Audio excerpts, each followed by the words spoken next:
নমস্কার, চন্দ্রিমা কিচেনে সবাইকে স্বাগত। আজ আমি তৈরি করে দেখাবো রেস্টুরেন্টের আসল পরোটা রেসিপি। যারা রেস্টুরেন্টের আসল পরোটা খুঁজছেন, আমি আজ সেই রেসিপিটাই করে আপনাদের দেখাচ্ছি। আশা করি আপনাদের একটু হলেও উপকারে আসবে। পরোটা বানানোর জন্য আমি এখানে 4 কাপ ময়দা নিয়েছি। আপনারা চাইলে এটা আটা দিয়েও তৈরি করতে পারেন। রেস্টুরেন্টে যেভাবে করা হয় আমি সেভাবেই আপনাদের করে দেখাচ্ছি। এর জন্য মাঝখানে আমি একটু গর্ত করে নিয়ে নিচ্ছি স্বাদ মতো নুন, দিয়ে দিচ্ছি 1 টেবিল চামচ চিনি, আর দিয়ে দিচ্ছি 1.5 চা চামচ সয়াবিন তেল। এবার দিয়ে দিচ্ছি একটা ডিম, ছোট সাইজের, আর ডিমটা কিন্তু অবশ্যই দিতে হবে। এবার দিয়ে দিচ্ছি জলটা আমি অল্প পরিমাণ দিচ্ছি। এবার আমি গুলে নিচ্ছি ভালো করে।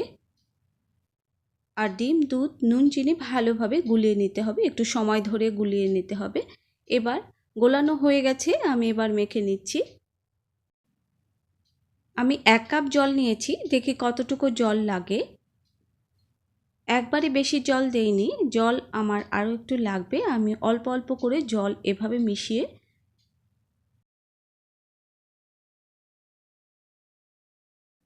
আমি সামান্য একটু তেল দিয়ে আবারও মেখে নিচ্ছি ভালো করে। পরোটার ডো মাখা হয়ে গেছে, এবার আমি রেস্টে রেখে দেব 30 মিনিটের জন্য। তবে ডোটা ঢাকা দিয়ে রাখতে হবে, আর ডোয়ের উপরে সামান্য একটু তেল দিয়ে দিচ্ছি আমি। ডোটা তৈরি করতে জলের পরিমাণ লেগেছিল 1 কাপ, সামান্য একটু বেশি। ময়দার কারণে আপনাদের ক্ষেত্রে কম বেশি লাগতে পারে। ডোটা আবার একটু ভালো করে মেখে নিচ্ছি।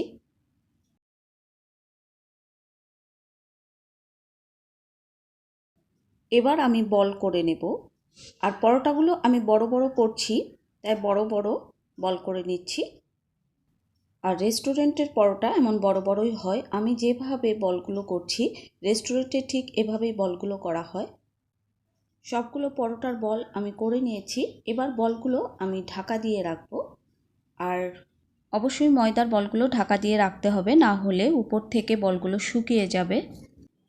এবার একটা বল নিয়ে আমি রুটি বেলে নেব।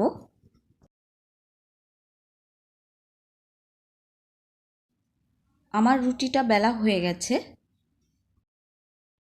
এবার রুটির উপর পরিমাণ মতো তেল দিয়ে হাত দিয়ে রুটির সব জায়গায় ছড়িয়ে দিতে হবে, যেন কোনো জায়গা ফাঁকা না থাকে। এবার রুটির উপর ছড়িয়ে দিচ্ছি শুকনো ময়দা। শুকনো ময়দা অবশ্যই দিতে হবে। শুকনো ময়দা খুব বেশিও দেবেন না, আবার খুব কমও দেবেন না। এবার এক সাইড থেকে আমি এভাবে কেটে নিচ্ছি। আর রুটিটা আমি কতটা পাতলা করেছি সেটাও দেখিয়ে দিচ্ছি। এবার এক সাইড থেকে এভাবে ধরে মুড়িয়ে মুড়িয়ে আমি রোল করে নেব। আমি কিভাবে পেঁচিয়ে নিচ্ছি একটু দেখে বুঝে নিতে হবে, এখানে বলে বোঝানোর কিছুই নেই।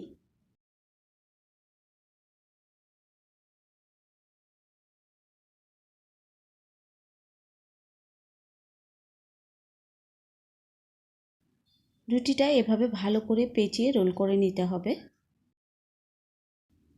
এবার মোটা পাশটা এভাবে নিচে দিয়ে ঘুরিয়ে ঘুরিয়ে বল করে নিতে হবে। দেখে নিশ্চয়ই বুঝতে পারছেন আমি কিভাবে বলটা করছি। এভাবে সবগুলো রুটির বল আমি তৈরি করে 15 মিনিট রেস্টে রাখবো। আর 15 মিনিট ঢাকাতে অবশ্যই রেস্টে রাখতে হবে, না হলে বেলার সময় ছোট হয়ে যাবে। এবার চপিং বোর্ডের উপর আমি সামান্য একটু তেল ছড়িয়ে দেব। একটা লেচি নিয়ে আমি পরোটা বেলে নেব। পরোটা বেলা হয়ে গেছে। আমি খুব বেশি পাতলা অথবা খুব বেশি মোটা করিনি, কারণ ভাজার সময় পরোটাটা কিন্তু অনেক ফুলে যাবে। আমি এদিকে ফ্রাইং প্যান গরম করতে দিয়েছি। এবার পরোটাটা দিয়ে দিচ্ছি। পরোটা মিডিয়াম হাই হিটে ভাজতে হবে, কম আঁচে ভাজলে পরোটা শক্ত হয়ে যাবে। যখন পরোটাটা এরকম কালার চেঞ্জ হয়ে যাবে, সেদ্ধ হয়ে যাবে, হালকা ফুলে ফুলে উঠবে, তখন পরোটাটা আমি উল্টে দেব। এবার দিয়ে দিচ্ছি বেশ কিছুটা তেল। পরোটার এক পাশ হালকা লাল কালার হলে আমি পরোটাটা উল্টে দেব। পরোটার এক পাশ আমি বেশি ভাজবো, এক পাশ কম ভাজবো। যে পাশে প্যাচের মতো দেখা যাবে পরোটাটা, সেই পাশটায় বেশি করে ভাজতে হবে। এভাবে মাঝে মাঝে উল্টে দেখতে হবে পরোটার কালারটা চলে এসেছে কিনা। পরোটার কালার চলে এসেছে, পরোটাটা ভাজা হয়ে গেছে।